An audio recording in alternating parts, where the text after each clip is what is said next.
Hello la famille, bienvenue sur la chaîne Tangela's Family. Aujourd'hui j'ai envie de vous parler d'un thème qui me tient énormément à cœur, qui est de découvrir sa mission de vie à travers nos blessures émotionnelles. Vous allez me dire, qu'est-ce que sont les blessures émotionnelles?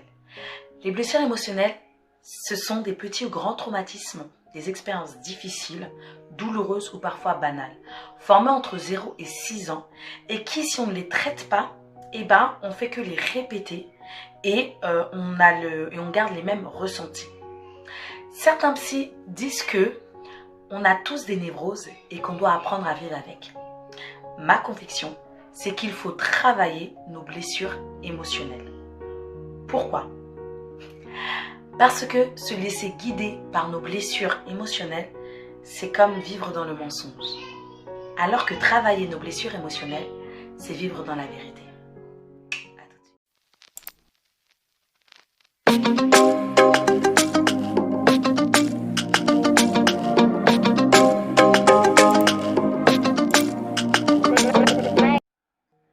Les blessures émotionnelles sont un mensonge.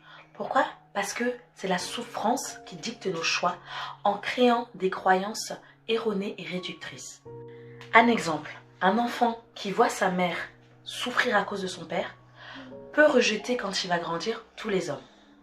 Ou quand il voit son père être violent physiquement, psychiquement envers sa mère, il peut vivre dans une crainte et dans une peur en se disant que la violence de son père peut résider en lui-même. Et du coup, vivre dans cette peur perpétuelle. Deuxième exemple, un parent absent peut entraîner et même va entraîner le besoin d'attention envers cet enfant quand il va grandir et aussi le besoin d'approbation en amour. C'est ce que dit le professeur psychologue cognitif Albert Ellis, qui est le père de la thérapie cognitive comportementale. On le voit effectivement quand cette personne, cet enfant grandit lui-même, si il n'est pas bien, c'est que son couple ne va pas bien. Et si son couple va bien, il va bien. Il a ce déséquilibre parce que tout son bonheur est dans le couple. Guérir de ses blessures émotionnelles, c'est vivre dans la vérité. En travaillant sur nos blessures, cela nous rend libres. Un exemple, une personne qui durant son enfance, depuis son enfance, était forte en corpulence, va subir en fait les jugements, le diktat de la société qu'il faut être mince pour être heureuse. Et du coup, ça va lui créer des complexes. Et elle va passer durant toute son enfance, l'adolescence, la préadolescence, tout ce que vous voulez, à essayer de faire des régimes, à détester son corps et à ne pas s'aimer parce qu'il faut tout simplement rentrer dans le moule de la société. Mais le jour où elle décide de travailler sur cette blessure-là, elle va commencer à s'aimer, à s'accepter. Et là, elle va briller, elle va être lumineuse. Et c'est ce qu'on appelle l'épanouissement. Le deuxième point, c'est que travailler sur ces blessures permet de se connaître et d'être ainsi aligné avec sa personnalité. Oui, c'est en étant aligné qu'on peut découvrir son pouvoir créateur. C'est très important parce que en tant que personne, en tant qu'être humain, on a le pouvoir de créer. Mais l'un des blocages qui nous empêche de créer sont les blessures émotionnelles, les blessures de l'âme. Et ça coupe notre créativité.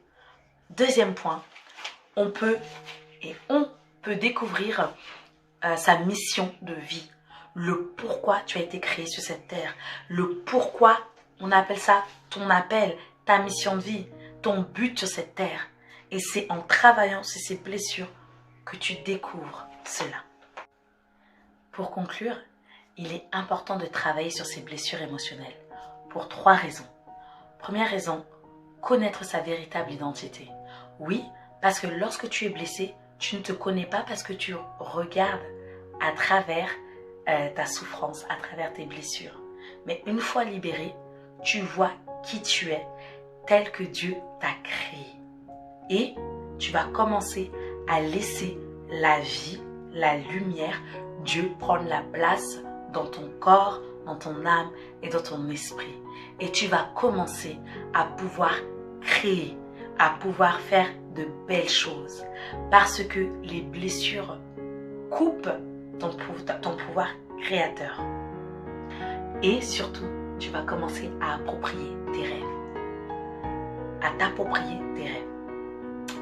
Deuxième point, c'est tout simplement mener des actions alignées avec ta propre nature. C'est-à-dire, tu vas commencer à faire des choix en fonction de qui tu es. Tu vas commencer à mettre des actions, à créer des objectifs en fonction de qui tu es et non en fonction de comment tu réagis à ces blessures et non en imitant d'autres personnes, mais tout simplement en fonction de qui tu es. Troisième raison, c'est impacter la vie des autres. Oui, parce que lorsqu'on décide de connaître, de guérir de ses blessures émotionnelles, eh ben, t'as plus envie que d'autres souffrent comme toi. Et du coup, la manière dont tu as été guéri, tu voudras apporter ces clés-là à d'autres personnes qui se passent par là. Et du coup, tu vas créer une cause et tu vas commencer à aider les autres pour plus qu'elles ne revivent, pour qu'elles vivent ou revivent ce que toi tu as vécu. Et tu vas être un véritable leader dans ton domaine parce que tu vas parler de ce que tu connais, de ce que tu as vécu et surtout de comment tu t'es sorti. Donner l'espoir à ceux qui ont perdu cet espoir à cause des mêmes blessures dans lesquelles tu es passé. Je vous laisse avec la thérapeute Anna Sandria. Les blessures ils sont des ombres blanches, il y a des choses super intéressantes dans les blessures, etc. Mais il y a aussi, ça nous tient parfois à côté, ça nous fait passer à côté de plein de choses et même parfois à côté de la vie et qu'on ne s'occupe pas de ces blessures. Il y a un des phénomènes que j'ai remarqué qui arrive et quand on balaye, quand on fait la place, quand on nettoie ces blessures, qu'on s'occupe de ces blessures, qu'on donne la douceur à ces blessures, c'est le réveil de l'énergie de vie et le réveil aussi de sa mission de vie. Les deux. Et cette vidéo sera dans le cahier Défi des 100 jours, mission de vie, puisque tu nous écris un exercice dessus lié à ça. Oui. Et donc, c'est-à-dire, on fait la place dans sa vie, dans son corps, dans son âme, pour que la vie, pour que l'extraordinaire, pour que la magie puisse se restaurer et vivre à travers nous. Et la Kundalini, que je l'appelle l'énergie de vie, commence à danser, à couler, à fluir librement à l'intérieur de nous, sans toutes ces histoires de 100 tonnes de Kundalini, etc., qui sont parfois très dures, que c'est des blessures. Hein. Et donc, cette énergie se met à bouger en nous et nous aide à être de plus en plus créateurs, etc. Et c'est une merveille. Danser avec la vie. Oui, de danser avec la vie. Parce que c'est ça finalement, en se libérant de ces blessures, on est donc de plus en plus en contact avec la vie, on est de plus en plus soi-même, on se sent libre d'exister, on mérite d'exister.